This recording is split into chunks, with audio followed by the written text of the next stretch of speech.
Bismillahirrahmanirrahim. Assalamualaikum warahmatullahi wabarakatuh. Alhamdulillahirrabbilalamin. Wassalatu wassalamu ala asyrafil anbiya'i wal mursalin, amma ba'du. Perkenalkan, nama saya Ardian Alzi dari Prodi PAI Win Mataram. Jadi kali ini saya akan menjelaskan tentang sejarah Muhammadiyah, sejarah NU, dan sejarah Sarekat Dagang Islam, atau dengan kata lain Sarekat Islam. Kali ini saya akan menjelaskan tentang sejarah Sarekat Dagang Islam, atau disingkat dengan SDI. Pertama yang saya ingin jelaskan adalah latar belakang. Sarekat Dagang Islam atau SDI didirikan pada tahun 1911 di Surakarta oleh seorang pedagang batik yang pada awalnya organisasi ini bertujuan untuk melindungi kepentingan pedagang pribumi, khususnya pedagang batik dari dominasi pedagang Tionghoa yang menguasai perdagangan di Hindia Belanda. Selain itu, SDI juga bertujuan untuk memperkuat solidaritas umat Islam dalam bidang ekonomi. Saat itu, kondisi masyarakat Indonesia berada di bawah penjajahan Belanda. Para pedagang pribumi seringkali kesulitan bersaing karena kurangnya dukungan akses dan modal. Dengan semangat Islam dan kesadaran nasional, Haji Saman Hudi mendirikan SDI sebagai wadah untuk membela hak-hak pedagang pribumi. Selanjutnya tentang perkembangan SDI atau perkembangan Sarekat Dagang Islam. SDI awalnya hanya berfokus pada perdagangan, tetapi dalam perjalanannya organisasi ini berkembang menjadi gerakan yang lebih besar. Pada tahun 1912 atau setahun setelahnya, SDI berubah nama menjadi Sarekat Islam atau disingkat dengan SI, yang dipimpin oleh Haji Umar Sayyid Koromainito. Perubahan nama ini mencerminkan perluasan tujuan organisasi yang tidak hanya di bidang ekonomi, tapi juga sosial dan politik. Sarekat Islam mulai menarik perhatian masyarakat, terutama kalangan petani, buruh, dan pedagang kecil lainnya. Dengan nilai-nilai Islam sebagai dasar, SI menjaga salah satu organisasi terbesar di Indonesia pada masa itu. Selanjutnya kita beralih ke tujuan Sarekat Islam. Adapun tujuan-tujuan yang meliputi Sarekat Dagang Islam pada saat itu, yang pertama yakni memperjuangkan keadilan sosial atau mengatasi kesenjangan antara pribumi dan para penjajah. Yang kedua yakni melawan atau membantu, dengan kata lain membantu rakyat Indonesia melawan tekanan dari sistem penjajahan. Jadi sejarah Sarekat Islam ini didirikan karena pada saat itu banyak sekali tekanan-tekanan dari penjajah yang membuat warga-warga Indonesia itu jadi tertekan. Nah, muncullah SDI ini. Yang ketiga yakni meningkatkan kesadaran nasionalisme atau menggalang persatuan untuk melawan kolonialisme. Selanjutnya yakni puncak kejayaan SI. Pada tahun 1916 atau tahun setelahnya, Sarekat Islam mengadakan Kongres Nasional pertama di Bandung.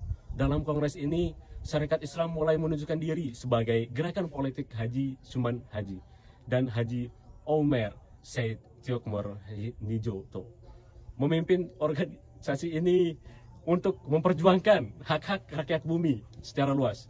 Pada masa ini, anggota SI mencapai jutaan orang, menjadikannya organisasi terbesar di Hindia Belanda. Sebagai pemimpin yang karismatik, memanfaatkan SI untuk menyuarakan aspirasi rakyat. Ia juga mendidik tokoh-tokoh muda yang kelak menjadi pemimpin besar Indonesia seperti Soekarno, Samuel, dan Al-Imin. Jadi Soekarno itu dididik oleh mereka gitu. Oke, selanjutnya yang terakhir yakni perpecahan dalam Sarekat Islam. Pada akhir 1910-an hingga 1920-an, Sarekat Islam mulai menghadapi tantangan-tantangan internal dan eksternal. Yang pertama yakni perbedaan ideologi. Sebagian anggota SI mulai terpengaruh oleh paham komunisme. Hal ini menimbulkan perpecahan di dalam organisasi. Yang kedua yakni campur tangan pemerintah kolonial. Belanda mulai mengawasi dan membatasi kegiatan SI karena dianggap berbahaya bagi kekuasaan kolonial. Oke, Oke, selanjutnya kita akan membahas tentang sejarah berdirinya Nahdlatul Ulama. Nahdlatul Ulama merupakan organisasi Islam terbesar di Indonesia yang didirikan pada 31 Januari 1926 di Surabaya, yaitu pendiri utama Nahdlatul Ulama seperti yang kita ketahui yakni Kiai Haji Hasyim Asy'ari, yang beliau adalah seorang ulama yang berasal dari Jombang, bersama beberapa tokoh lainnya seperti Kiai Haji Abdul Wahab dan Kiai Haji Bisri Syansuri. Kita akan membahas alasan berdirinya Nahdlatul Ulama.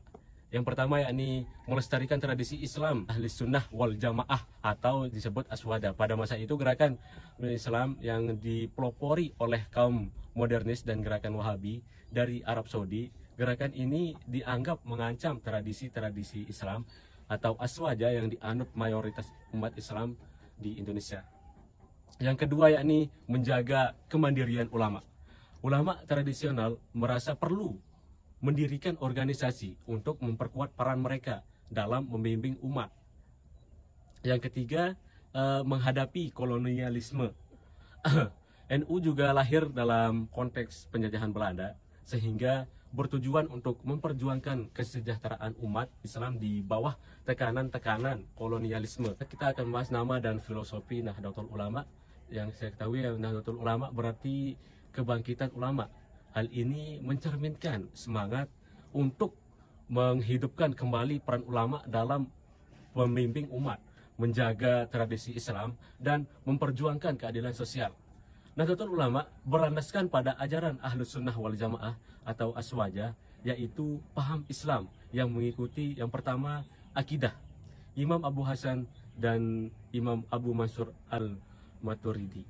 Yang kedua yakni fikih, yaitu 4 mazhab, mazhab Hanafi, mazhab Maliki, dan mazhab Hambali, dengan mayoritas mengikuti mazhab Syafi'i seperti kita ini teman-teman. Selanjutnya yakni tasawuf, Imam Al-Ghazali dan Imam Junaidi Al-Baghdadi.